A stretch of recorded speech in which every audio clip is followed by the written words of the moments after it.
We'll start with this. Viktor Orban. Viktor Orban is the leader of Hungary. For the longest time, he is a shrewd politician that has been able to keep to power. I think some people are calling him the last dictator of Europe. A very fitting title considering that he has cracked down on the freedom of the press. He has basically gotten rid of many freedoms. He has built on, I would say, oligarchical system in which the client that support his regime are given certain privileges, funds, and in exchange, he is able to perpetuate his rule. No, Lukashenko is not part of the European Union. Lukashenko does not count because he's not really integrated with Europe. He doesn't really participate in European affairs. He is as much isolated as Russia has been until now, of course, but the European Union does not do business with Lukashenko. I'm pretty sure that Orban has the prestigious title of being the last dictator within the European Union. Let me actually check. Let me actually check that. Yeah. Is Hungary the only dictatorship in the European Union? Yeah, in 2015 already, Orban has been called a dictator. Jesus Christ. Orban has crossed all red lines. Hungary is becoming the first dictatorship in the European Union. That was in 2020. That was 5 years ago. What a pathetic development, isn't it? What a pathetic development. But in any case, Viktor Orban does not really have clear alliances. He does not have really clear loyalties. His only loyalty is to himself, to keeping in power. He used to be this anti-establishment guy.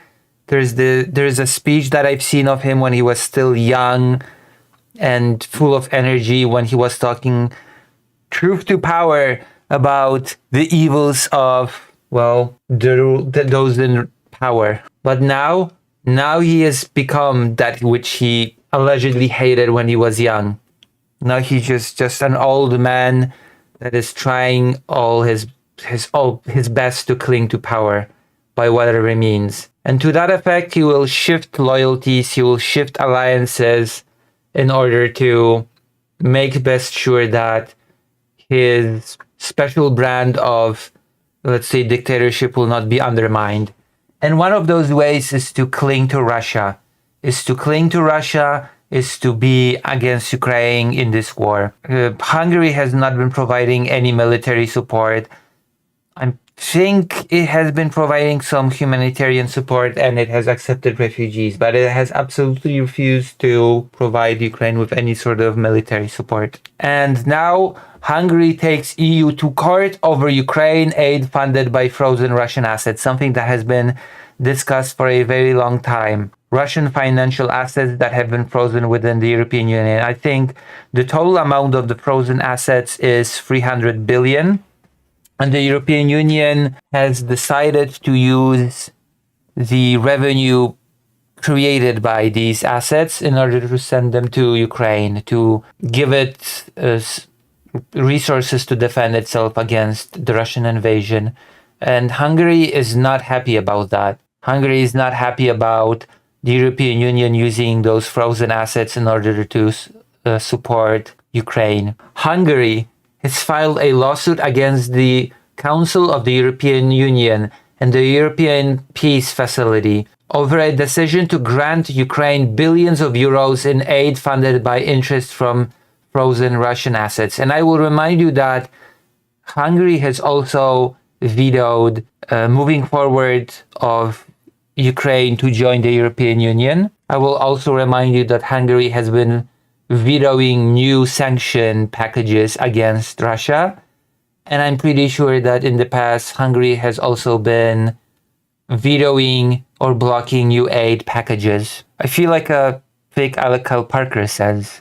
I feel like a good clause in joining the European Union is that they should be allowed to coup you if your nation becomes a dictatorship.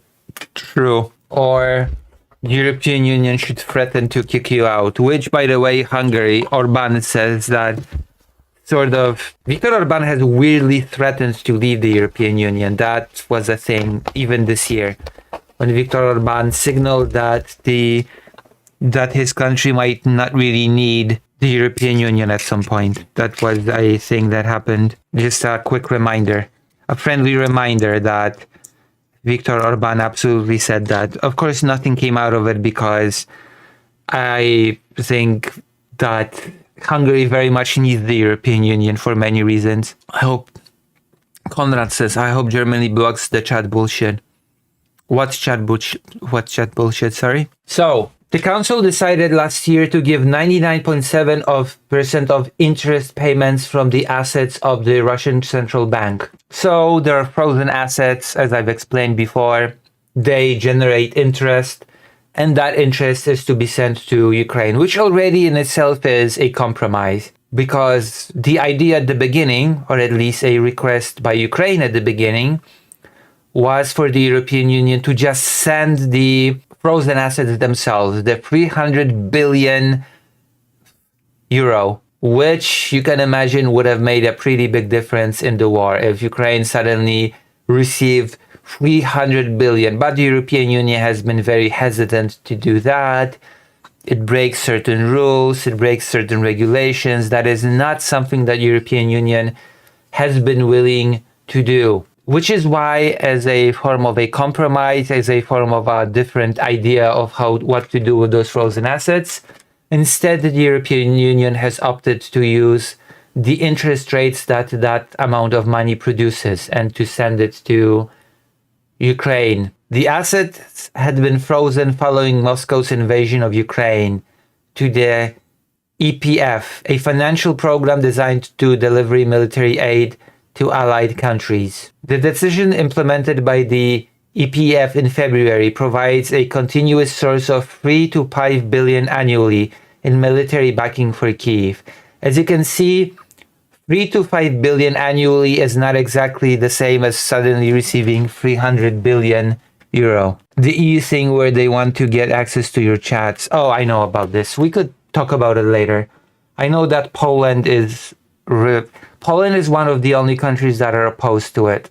This ridiculous law, and I'm really hoping as well that, I'm not sure I'm pretty sure Germany was for it last time I checked. So I'm really not sure if I would keep up hope for this not happening. Okay, I'm not really sure if I would keep hoping. Budapest lodged a legal complaint against the move in May, which was formally accepted by an EU court on Monday. Officials duly published the complaint in the official journal of the European Union, thereby opening the case. Hungary's lawsuit echoes an identical move made in August last year against the same parties for an earlier EPF decision to aid to Ukraine taken in June 2024. That case is still being heard. So, in other words, Hungary is very much against the European Union aiding Ukraine in any way and will veto, push lawsuits, do anything it can to block it, stop it, sabotage it.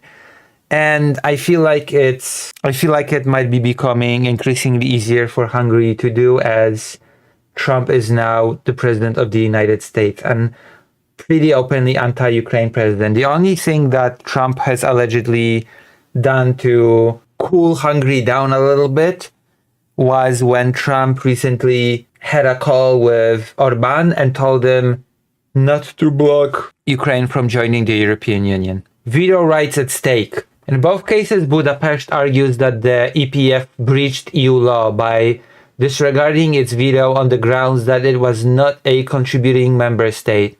As a result, the principle of equality between member states and the principle of the democratic functioning of the European Union were infringed because a member state was deprived unjustifiably and without a legal basis of its right to vote. The latest suit reads, see, we wanted to stop the European Union from aiding Ukraine. We were not given that right, and now we will sue the European Union over it. The case has the potential to set a precedent by protecting the power of veto, Hungarian media observed. Even though it may take years to reach the verdict, in the meantime the EPF has already paid over 11 billion in military aid to Kyiv, and the money could continue to be paid via an alternative instrument, the Ukraine facility.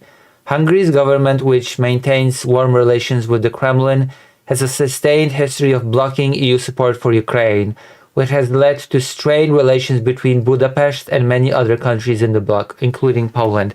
Even the Law and Justice Party government has not accepted Hungary's negativity towards Ukraine.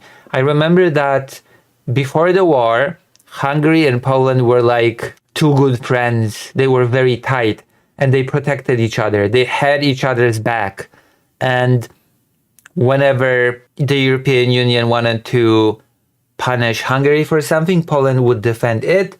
And whenever the European Union wanted to more harshly punish Poland for something, Hungary would have its back. And all that's changed a little bit when, I believe at the beginning of the war, Viktor Orban has declared Zelensky his enemy, to which even the Law and Justice government turned around and said, wait, what? What do you mean your enemy? What are you saying? And that created a little bit of a crack in the relationship between the Law and Justice ruled Hungary and the Law and Justice ruled Poland. Sorry, the Law and Justice does not have power in Hungary. And Orban ruled Hungary.